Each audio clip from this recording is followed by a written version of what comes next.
regime is to turn over just 10% of that capacity to an as yet unnamed and unconstituted new entrant. Hardly radical. In part, this is because UK competition policy has become far too enthralled with the efficiency doctrine of the Chicago School, that great friend of monopolists, and has permitted far too many mergers to go through, which has produced significant market concentration that in turn narrows the supply chain and threatens economic security through eliminating diversity of supply. Market concentration produces supply risk, and that is because it is done in the name of market freedom. It blinds regulators to its true import and systemic danger. It's almost as if you say the word freedom, nobody thinks there can be any problems. So as a radical pro-market thinker, which I am, I would like to see genuinely rather than putatively free markets and systems of economic exchange. But to achieve free markets, we must overcome the neoliberal construal. Why? Because markets conceived on a neoliberal model require the bureaucratic and authoritarian state. Why?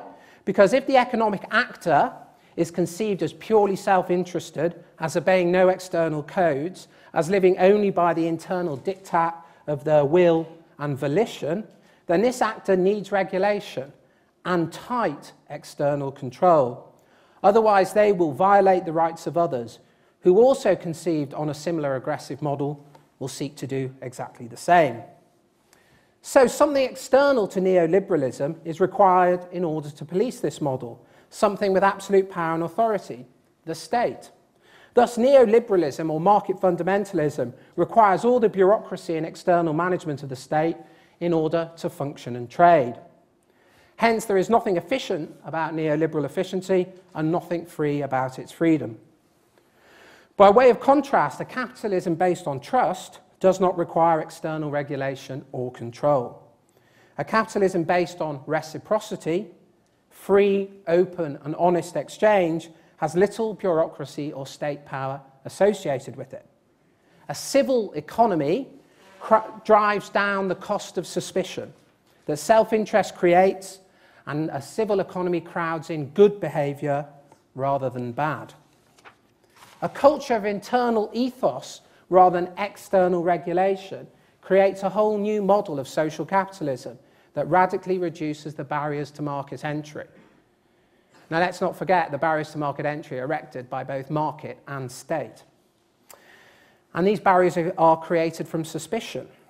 And it prices in, if we enact a civil economy, the very things that human beings most value and like about each other: trust, human affection, and open and honest regard and behaviour. We can create a civic economy based on trust, sustainability, and reciprocity. Such an economy can generate shared ethos and common goals in place of zero-sum exchange and the bureaucracy of state regulation. Such a model would produce a much freer economy than the ideology of free markets has yet produced. With lower regulatory barriers to market entry, smaller and medium-sized businesses would have a real chance to compete, develop and grow. And if it was able to retreat from micromanagement, the state could go about its proper business, creating the infrastructure for exchange and ethos, and so drive down the cost of transactions and drive up the volume and productivity of the trade and economy conducted within its borders. The aim of this new market would be to build reciprocal and mutual relations so that more diversity, more choice, and more providers are brought into ownership, exchange, and prosperity. A remoralised market would reward responsible long-term investment and would create the conditions for mass ownership and entrepreneurship and the real extension of opportunity. It would be so much better than what we have now. Finally, the associative society. It won't surprise you that I begin with the quote from Burke: "To love the little platoon we belong to in society is the first principle of public affection," from Reflections on the Revolution in France. Both state and market, reconciled and rethought, would serve society rather than serve themselves under the associative state. They would become centrifugal forces of distribution. They would deliver power prosperity and democracy to society and to all the groups, families and individuals that constitute it. But what is that society? It is certainly not the collective uniformity and homogeneity represented by the state. The state, as a mass act of collectivization, cannot represent all the diversity and differentiation of our culture and our lives. A bleak Maoism, where we all must say and do and think the same, is certainly the outcome of a society viewed solely through the state. But this is not any society that anyone would want to belong to. Similarly, and contra an extremist liberalism, society is not either a collection of self-willing individuals, an aggregation of permanently separate wills that always requires a proxy representation, which always must be, by its own terms, illegitimate. Such a construal reveals that individualism and collectivism are two sides of the same debased coinage, producing a society that endlessly oscillates between state authoritarianism and anarchic libertarianism. The truth is, and this is a truth recognized by Burke, is that human beings are individuals always born into relationships. We are always already, unless we're feral, in society, but not eclipsed or diminished by it. All social contract theory is in this sense wrong. We are born already in ethos and already enmeshed in culture, code and practice, and we do not need a state or a contract to tell us where we are. But what is this society? This society is civil. It is formed by the free association of citizens, and these groups balance and express both individual freedom and collective formation. Association is outside both state and market, and yet it makes the proper functioning of both possible. Association expresses both individuality and community. Association marks the politics of the future. It is the way we will deliver our state, and it is the way we will free our market. These associations themselves are not postmodern verities. They are not arbitrary collections of whim and sophistry arrayed against some objective void. They are not oppositional groups that pit opinion against opinion, and so rewrite and replay the conflict expressed at the individual level. They are groups that take a view on objective value. They are organizations that attempt to discern what is right and what should be done in any given situation.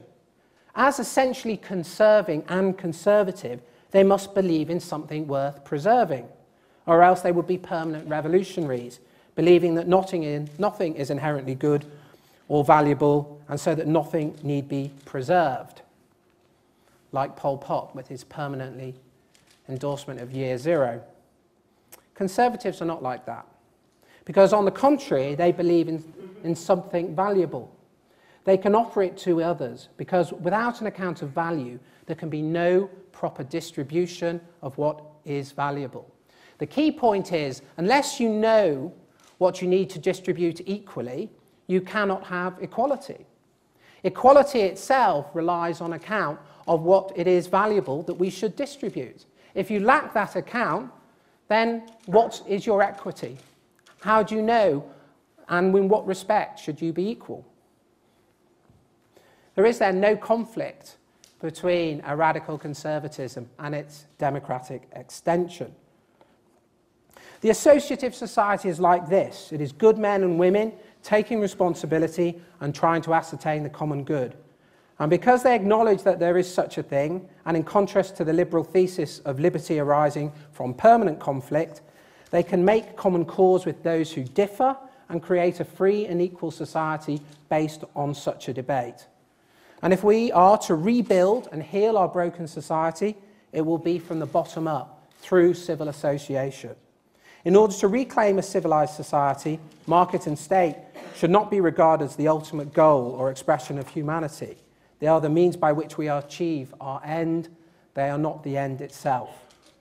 So to conclude, that end will be decided by free citizens in association, sharing the practice and discernment of the common good.